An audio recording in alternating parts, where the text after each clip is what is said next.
बहुत समय पहले की बात है।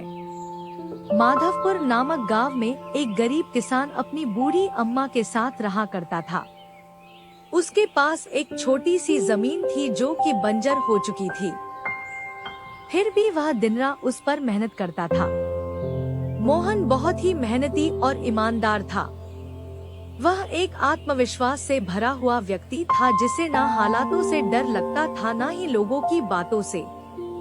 हर दिन सूरज उगने से पहले ही वह उसी आत्मविश्वास के साथ उठता और अपने खेत की ओर बढ़ता जहां सिर्फ बंजर जमीन थी, लेकिन उसके सपनों की हरियाली छिपी हुई थी। उसे यकीन था कि एक दिन उसकी मिट्टी उसे जरूर जवाब देगी, सोने जैसी फसल बनकर। ओ बेटा मोहन, तेरे लिए मैंने जमींदार से बात कर ली है।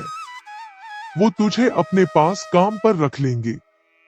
तू भी जाकर उनसे एक बार बात कर ले बेटा। अब हमारे बस की बात नहीं रही। कम से कम वहां रहकर तू अपना गुजारा तो कर पाएगा।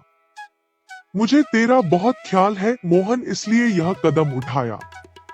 जाकर बात कर ले, सब ठीक हो जाएगा।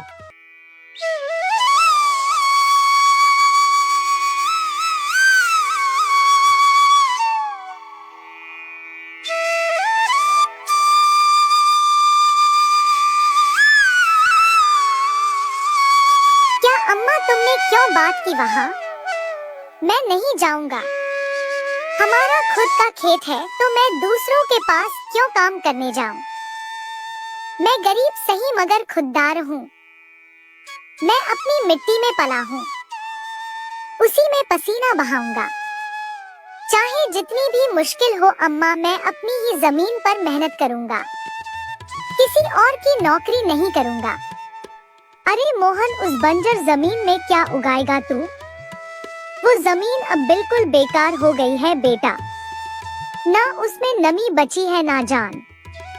तू अपनी जिंदगी यूं ही जाया कर देगा। उस जमीन को संवारते संवारते मैं जानती हूँ तेरा हौसला बड़ा है, पर बेटा हौसले से पेट नहीं भरता। तू मेरी बात मान ले। वो जमींदार कम से कम तुझे रोज की रोटी तो देगा। अपनी जिद छोड़ दे बेटा। तू थक जाएगा पर वो जमीन कुछ नहीं देगी तुझे। अरे अम्मा, तुम बेकार में ही इतनी परेशान हो रही हो। देखना, एक दिन मैं उसी जमीन से सोना निकालूंगा। यह जमीन ही हमारी सबसे बड़ी ताकत बनेगी। मोहन खेत में काम कर ही रहा था कि तभी वहाँ पर एक आदमी आकर बोला, अरे मोहन भैया, आपको भी मानना पड़ेगा। आप फिर से इस बंजर जमीन पर मेहनत कर रहे हैं। अरे मंगेश भैया, अब क्या करें? जमीन हमसे ज्यादा मेहनत करवा रही है, पर क्या करें? धरती तो माँ समान होती है। जैसा वह चाहे वैसा ही करना पड़ता है। कभी सख्त हो जाती है, कभी चुपचाप सब सह लेती है, कभी बीज को छुपा लेती है तो कभी उसे जीवन दे देती है। हम तो बस उसके बच्चे हैं जो उसके हर रंग को अपनाना जानते हैं।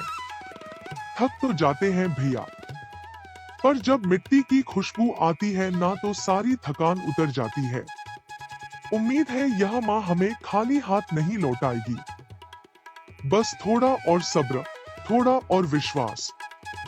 आप जैसा मूर्ख तो मैंने आज तक नहीं देखा भैया। क्या सोचते हो आप? दुनिया कहां से कहां पहुंच गई और आप अब भी उसी बंजर जमीन से उम्मीद लगाए बैठे हैं। मोहन के पास उस आदमी की बातों का कोई जवाब नहीं था। वह वहां से अपने घर चला जाता है। जब दोपहर को मोहन थक हार कर घर पहुंचता है तो देखता है कि माँ बुझे हुए चूल्हे के पास चुपचाप बैठी है। क्या हुआ अम्मा? तुम ऐसे क्यों बैठी हो? खाना क्यों नहीं बनाया? क्या बात है? बेटा, चूल्हा जलाने के लिए लकड़ियाँ नहीं है, इसीलिए चूल्हा कैसे जलेगा? बस इतनी सी बात है अम्मा।